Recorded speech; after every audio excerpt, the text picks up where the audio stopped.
Some of you are in a season you didn't ask for. You didn't plan it. You didn't prepare for it. And yet here you are. Your environment changed. Your routine changed. And maybe even how people see you has changed. And the hardest part about all of this is that you're trying to stay faithful in a place that feels unfamiliar and maybe even uncomfortable. If you've ever felt like life relocated you without your permission, this episode is for you. Welcome to Divine Living with Purpose. This podcast is for people in transition, people standing at pivotal moments in their life asking real questions. Like, who am I becoming? What is my purpose in this season? And where is God when everything feels unsettled? This isn't a Bible study. It's a faith-centered conversation about real life, work, leadership, identity, calling, and the quiet spaces where God reshapes us. So instead of trying to explain what to do in moments like this, I want to sit with this question itself. Because sometimes the most honest places to be is not in our answers, but in our awareness. These seasons are where God doesn't rush to define you. He allows the old names to fall away fast.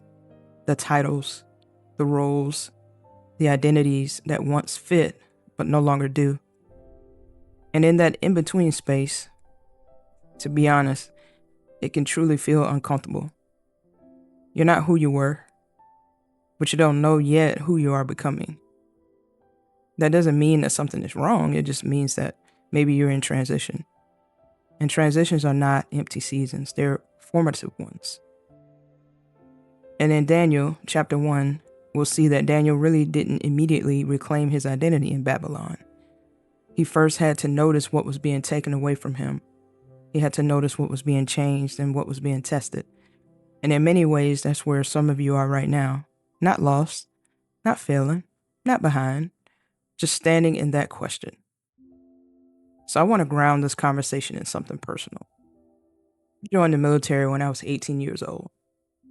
I'm now nearing retirement, and when I step away, I would have served for 24 years. That means more than 2 decades my identity has been shaped inside of a system with structure and hierarchy, with very clear markers of progress like promotions and rank and status and notoriety and achievement. But for a long time, that alignment worked for me. It simply did. I knew who I was because the system told me who I was. But as soon as I started approaching the end of this chapter, something shifted inside of me. I woke up one day, and this is the honest truth. I asked myself a question that stopped me dead in my tracks. Who am I? Not my rank, not my title, not what I've accomplished, but who am I without the uniform? What do I actually like? What matters to me now? What is my true purpose as this chapter comes to a close? And I realized something uncomfortable. The identity that I've been carrying that was once defined by progress and promotion and position, it no longer aligned with the person I was becoming. It wasn't wrong, it just didn't fit me anymore. And that's something that's hard to sit with. Because when your identity has been affirmed externally for so long, that quiet can feel unsettling. You start to see how deeply the system has named you, how it has measured you, how it has defined you, how it's rewarded you. And when those markers begin to fade, you're left face to face with yourself. And that's where I found myself. Not lost, but unnamed. And that's why Daniel chapter 1 speaks to me so deeply in this season. You see, Daniel didn't wake up one morning planning to move to Babylon. He didn't apply for disruption. He was taken against his will, removed from what was familiar, placed into a system that didn't honor his God and expected to adapt quickly.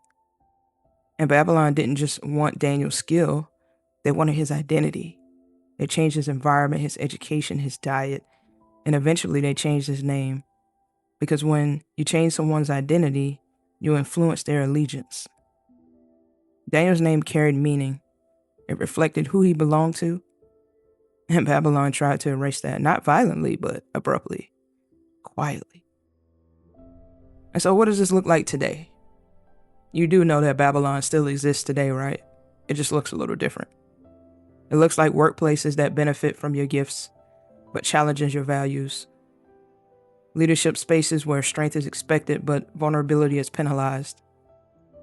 Churches that celebrate service, but neglect soul care. Relationships where you tolerate it, but not fully seen. And slowly, subtly, you're renamed. You're no longer known for who you are, but for what you produce.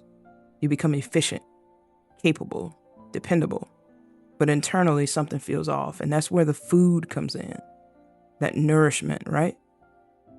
And that's when we begin to notice that what used to nourish us before and in the past, it no longer does. See, Daniel didn't reject the food because it was evil. He rejected it because something in him recognized that it no longer aligned. And I think that's an important distinction in seasons like this, because sometimes in transitions, it doesn't begin with a decision. It begins with awareness. You start noticing what exhausts you and what drains you and what no longer satisfies the way it once did. For many of us, it might look like overworking to prove your worth, overgiving to earn belonging, staying silent to keep access in spaces where you might think you need to be there, but they really don't want you there. Consuming noise instead of nourishment. And in this season, you may not be ready to change any of that yet. You're just noticing, and that's okay. Daniel didn't make a public statement. He didn't announce a protest. He made a quiet internal recognition that this doesn't align anymore with who I am becoming. That awareness became before the action. And sometimes that's where the faith begins, honestly. So let's pause together in this moment. Where in your life do you feel pressure to become someone you're not? What are you consuming emotionally, mentally, spiritually that's shaping you? What boundary do you know God is asking you to set, even if it costs comfort? Take a breath here. You don't have to rush this clarity.